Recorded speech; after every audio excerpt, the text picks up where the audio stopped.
Hello ladies and gentlemen, thank you for coming back to Uncle Matt's Cookery Lessons. There's a recipe for kedgeree, you can pause that. That's what it looks like. It's a bit of a dumped in a bowl really, but kind of looks nice. Anyway, I hope you're going to really like this one.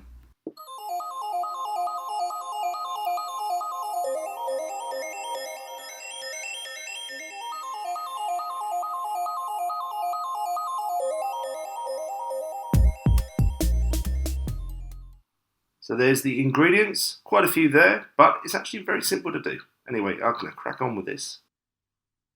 I'm giving the basmati rice a little bit of a wash, 3 times. You could soak it for a couple of hours if you like. I want to get the starch off. I just think I fill it up with a bit of warm water, swill it around, pour it away, and on the 3rd time, you'll see me pouring it away, it's not so starchy. I think, okay, I've removed most of the starch. But I do also want to use the absorption method. Get your teeth in, absorption method. That means whatever volume of rice you've used, exactly double of liquid. I'm just using water. There you go, that's approximately double. And yes, there will still be a bit of water on the rice from washing it. It doesn't have to be absolutely exact. In there with a few cardamom pods that I've just sort of cracked to help the flavour come out. Stick a old lid on it and simmer that for about 10 minutes, and then it is done. I want mine nice and fluffy, you see, and that's very nice. What I'm doing though now is I'm going to run that under the cold tap, really chill it down and leave it to drain. You could do, if you want to do yours last minute, do it once you've got everything else almost ready, but this saves time. Right, let's get on with the curry base here. 1 medium large white onion that I'm going to dice. You don't have to worry about being too precise with this either. It's going to be in a curry, in the sauce. You're not really going to be able to tell if you've got perfectly even little dices.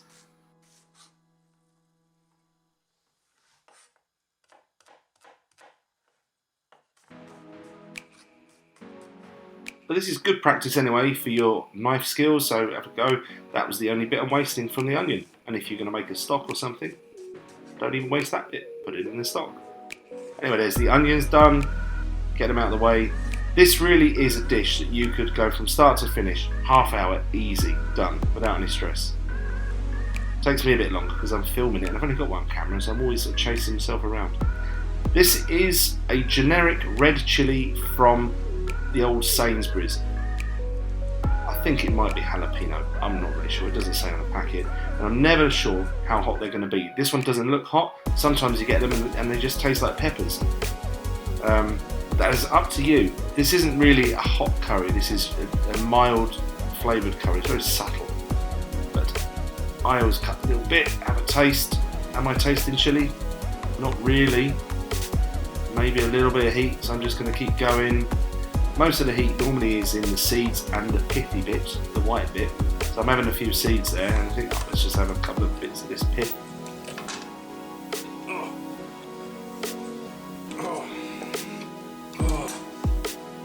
Yes, okay, we discovered that bit was quite hot. But I'm going to man up, I'm going to carry on, and Uncle Matt, just get on with it. You can have a glass of milk in a minute once you're done. So there we go, that is a brunoise of chilli, which sounds really fancy, but it just means really small dice.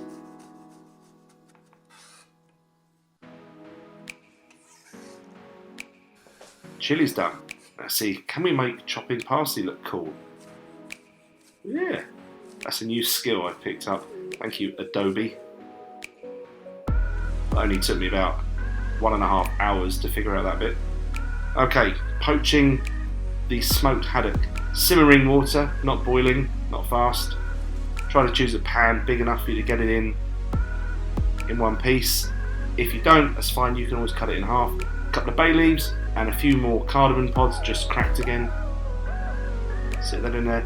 That's going to take 8 or 9 minutes to poach.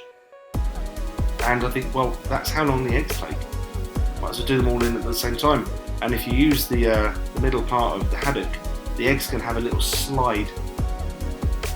I know, there's something wrong with me, but never mind, we're going to carry on. This is about 8 minutes later, and that haddock is there, it's ready. You can test it, it's firm, but it's not overcooked, it's still moist. and those eggs should be spot on.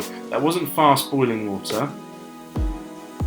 I would normally do, if I wanted it to have a bit of softness in the yolk, I might do that for about 8 minutes, but because it wasn't that fast, 9 minutes, and they went under a cold tap to cool down. And yes, that is a great big whacking lump of butter, that is 100 grams. Feel free to not use as much as I did.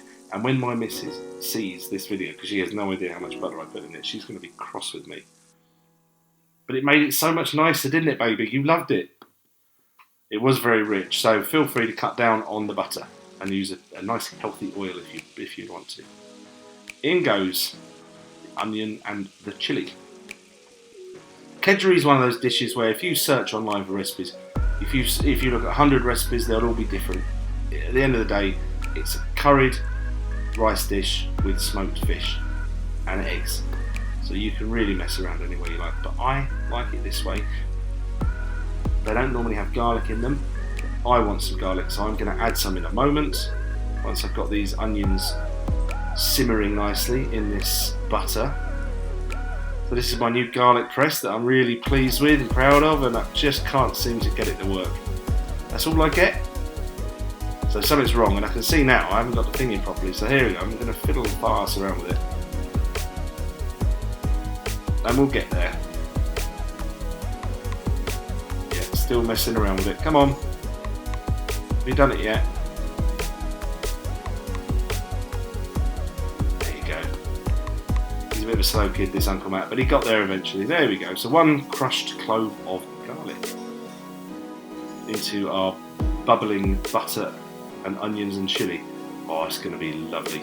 And here goes, this is me cheating today, no whole spices, not even using powders. That is Madras curry paste. Pretty nice one, actually. It's really, really tasty. About 1 large tablespoon. Again, do it all to taste. I think that was just about right for these 2 portions. So that now just wants to gently sweat away, I'm going to say sweat away, poach away until the onions are nice and soft. So the eggs have cooled, they're not cold, they've just, the cold water stopped them cooking. I want to crack the shells, I'll give them a little tap, and then if you roll it, it should crack nicely all over, and then they're going to go back into the water, and then for a few minutes that water is going to just penetrate in between the cracks, and it's going to make them easier to peel. You know what it's like sometimes when you're peeling boiled eggs and big lumps of egg white comes off? Yeah, this helps to prevent that. It's also a sign that you've got really fresh eggs, by the way, so that's not a bad thing. This is garnish that I decided at the last minute to add some sliced up spring onion, because why not? That's enough, I think. Here we go, let's just prep this fish. Now, there are a few bones in there, but what you'll see, a few of them, I just managed to get them to stay on the skin. Just go through with your fingers afterwards, make sure there's no bits of bone on there.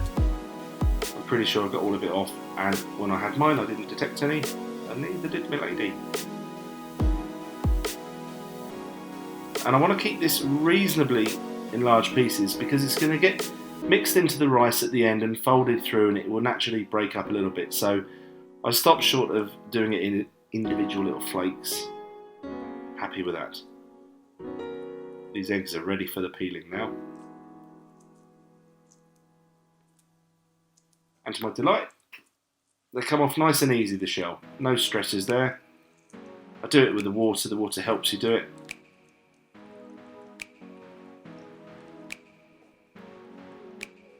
So this is how I like my hard-boiled egg. Not quite hard-boiled, but not soft-boiled either. Really nice. Nice bit of moisture still in the yolk, but the egg is thoroughly cooked. I'm going to demonstrate to you there. Look, see? Lovely. All going swimmingly well so far, I must say. Have a little taste of your buttery curry. It's tasting rather delicious, but you can adjust for seasoning, or you can do it now, or you can do it later. Here goes the rice. Now the reason why I do the rice separately like this, get your cardamom pod out, have it out, is that I want it to be not like a curry rice. I want the rice to actually be cooked as rice and then be coated in this sauce. I think that's quite nice, but there are plenty of recipes out there where it all goes in together and it braises in the stock with all the curry flavours, and there's nothing wrong with that either. It's what you want to do, but this is how I wanted mine, and I was very pleased with the way it turned out.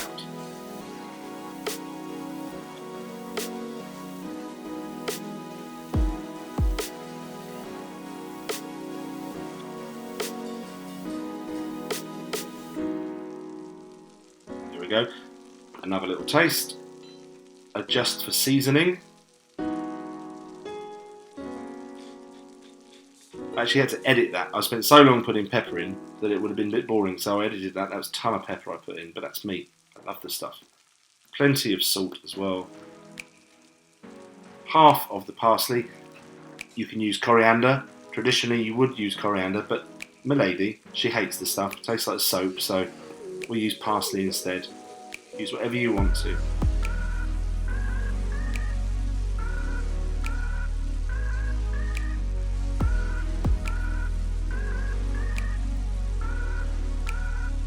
And we really are nearly there now. Everything is cooked.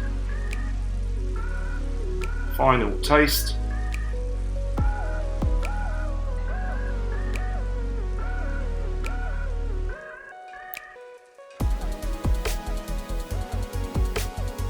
So at this point you want to be delicate as you can be, because you don't want to break this lovely smoked haddock into two smaller pieces.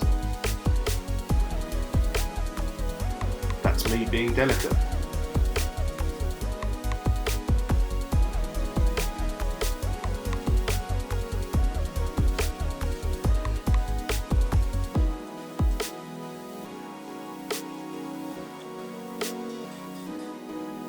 So I think we must be just about ready to serve this thing. Turn the gas off, leave the lid on it. I moved outside because I thought, well, it'd be nice to eat this outside, but also, I've got a confession, I didn't have this at brunch time. This was later in the evening, which is also very nice. And the light was really failing. And I'm a bit poor and I haven't got enough good lighting stuff. So I thought, let's get out in the garden quickly. Final shots out there. I think it was a good move. No finesse whatsoever with this presentation. Just dump it in a bowl. Sit your eggs on top.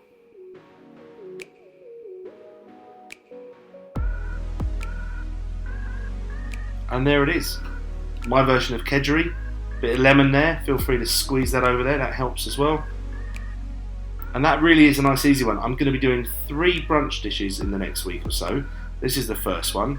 I'll leave you in suspense as to what the next 2 will be.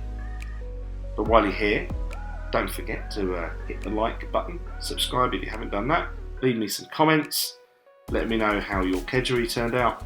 Any questions, I'll be really happy to answer them for you. Until the next time, thanks for watching, bye.